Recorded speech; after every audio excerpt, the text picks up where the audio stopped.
Oi oi chaps, it is your man the Inoga here, and today I'm doing a very different kind of video that I have never done before, and that is me literally just talking about every movie I watched in February of this year, obviously. And the reason I thought this was a cool idea is because I saw another YouTuber do it and I thought, hey, I watched a lot of really great movies for the first time in February and I'd love to talk about them in one video, so I thought, you know what, I'm gonna do it. And you may be thinking, Inoga, will you be doing this for every month? No, I've got way too much other shit to do, so there's no way I'm doing this every month. I'm running 4 channels here, remember? But anyway, yeah, not gonna drag out this intro. Let's just start talking.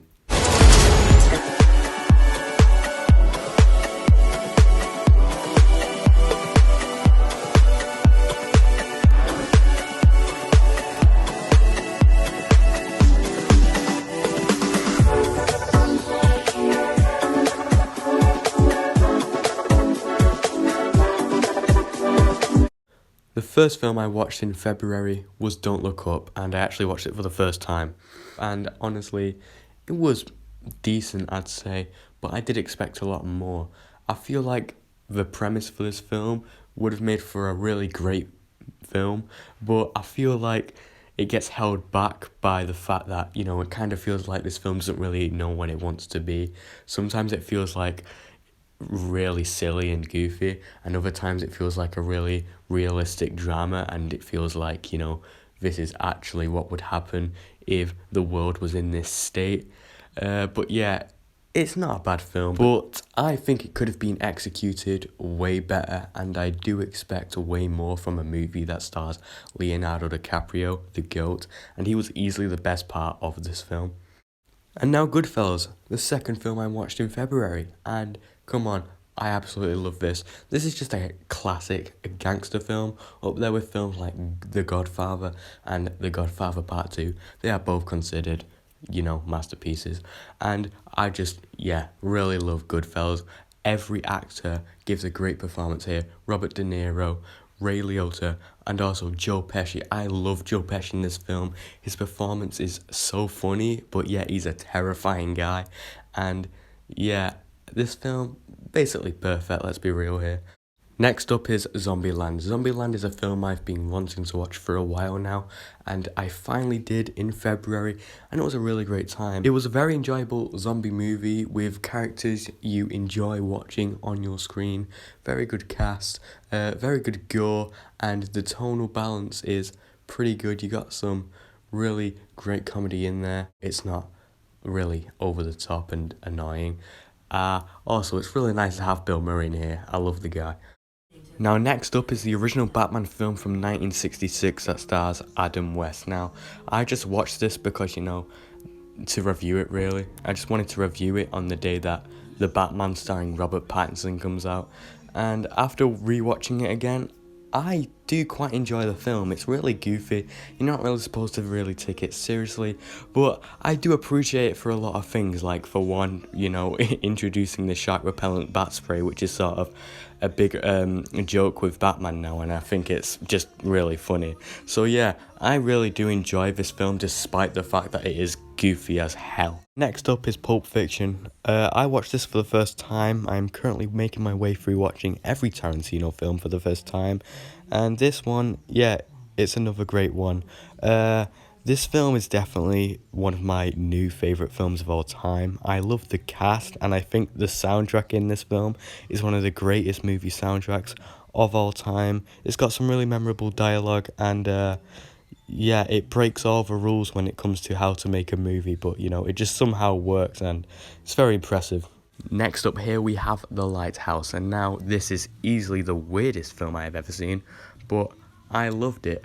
I think the cinematography was great. There were some really memorable shots in here that are engraved in my head. The actors here, Robert Pattinson and Willem Dafoe, give brilliant performances.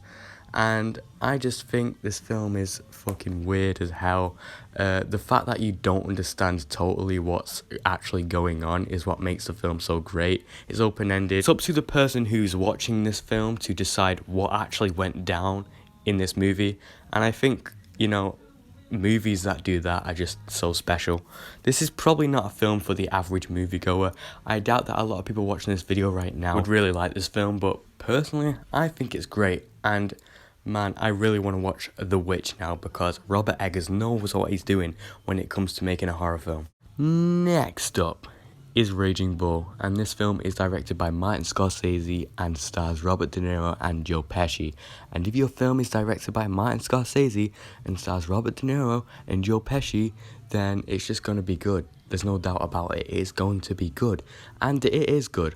Robert De Niro's character, Jake, is a boxer who, treats people like shit and, ends up, having a pretty shitty life by the end of the film, and I find his story pretty compelling. And Joe Pesci is nice to have here also because it is Joe Pesci. He's always nice to have in a film. So yeah, overall this is a very solid film, and I think the fight scenes are also really great and brutal, and the fact that it's black and white was a nice touch too.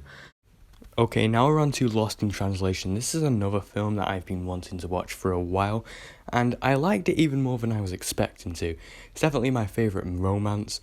It's got Bill Murray, who's one of my favourite actors of all time. It's got Scarlett Johansson, who's one of my favourite actresses of all time, and the two of them have great chemistry. I care about their relationship more than I care about my own. So yeah, great film. Now we're talking about One Flew Over the Cuckoo's Nest, and honestly, I'd say this is one of the best films ever made. I love Jack Nicholson as an actor. He's probably one of the greatest actors out there, and I hope he's enjoying his retirement right now. But this film, I love it. I care about every single man in that mental institution. Every single one of them. All those characters are memorable and great. And I think the ending of this film is perfection. It gives me goosebumps when I watch it. It's just so well done. And the story is really compelling. Would highly recommend this. It's an easy 5-star film. Now The Suicide Squad. Is it a sequel? Is it a reboot? Who the hell knows? But either way, it is great. This was one of my most anticipated films of 2021, and I'm surprised it took me till February 2022 to actually finally watch it. And, I was hyping this film up a lot. I thought the trailers looked amazing, the cast was great, and yeah, it lived up to my expectations. It was just a really fun and entertaining film. Definitely like the most brutal and, graphic comic book film of all time, if you ask me. And I just love that. James Gunn doesn't hold back. And I also do think it has a lot of heart in as well, and that's the thing I love about James Gunn's comic book films. He has a lot of comedy in there, but they still have a good balance of comedy and, great storytelling. Alright, so I watched The Birds, which is actually the first Hitchcock film I've seen, and honestly, I really dug it, actually. I think the idea of having birds attacking people is a great premise for a horror film, because I am a big bird lover, personally, but at the same time, there's just always been something about them that terrifies me. Maybe it's the fact that their beaks just sort of intimidate me, or maybe it's the eyes. I don't know. But birds, there's always been something about them that are just terrifying. So already, this is a great premise for a horror film. And for a film that was made in 1963, the special effects here are great, and they surprisingly don't look stupid in present day. And that is extremely impressive, and you know what to expect from a Hitchcock film. Well-built suspense. Yes, you're going to get that here. I was on the edge of my seat, even though I weren't in a seat, but whatever. Yeah, basically what I'm trying to say is, this is great. We're now going to be talking about the second Quentin Tarantino film I watched in February, and also the last Quentin Tarantino film I watched in February, which is Once Upon a Time in Hollywood, which is actually his latest film, and personally, I had a jolly good time with it. I think this film being set in the 1960s was great because Tarantino captured that time period perfectly, and there are some beautiful shots here, especially just simply shots of Brad Pitt's character driving a car. Love shots like that. Speaking of Brad Pitt, his chemistry with Leonardo DiCaprio's character Rick Dalton is also really great. I love their bromance. They're very fun to watch on screen. I also do think those last 10 minutes of the film so fun and absolutely mental. They just went all out with those last 10 minutes. And if you're ever stressed out, then just watch the last 10 minutes of this film, because I reckon if you do, then your stress levels will decrease and you'll be a lot calmer. If I had to complain about something for this film, is that it didn't really have enough Margot Robbie. I don't really know. It kind of feels like she was just thrown in the movie for the sake of it. It kind of feels like they didn't really know what to do with her, which is a shame because she was an actress I was looking forward to seeing in this film. But oh well, apart from that, I think everything here is great. I love it. I'd watch it again, without hesitation. So the last film I watched in February is another Alfred Hitchcock film. You can probably guess what it is. It's the most iconic one, the most well-known, Psycho. Now, when I finally watched this for the first time, I understood why it had so much hype surrounding it. Norman Bates is just such an interesting and scary character, and I'm really invested into how his mind works and how crazy he really is, and, how crazy he really is, really. That's all I got to say about him.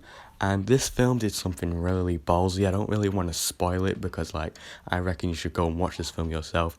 But there's something this film does that is really surprising that no other movie does, and it's got something to do with the main character. Psycho is a brilliant film, one of the best horror films, maybe even the best horror film ever. I would highly recommend it to anyone who is a horror fan and hasn't seen it because, it's just great. It's just simply great. In fact, I'd say it's a perfect film. Yes, I'm going to say it. It is a perfect film, and I absolutely love it. Anyway, that is just every film I did watch in February. Just something I want to say here. I have watched The Batman, the new one, starring Robert Pattinson, directed by Matt Reeves.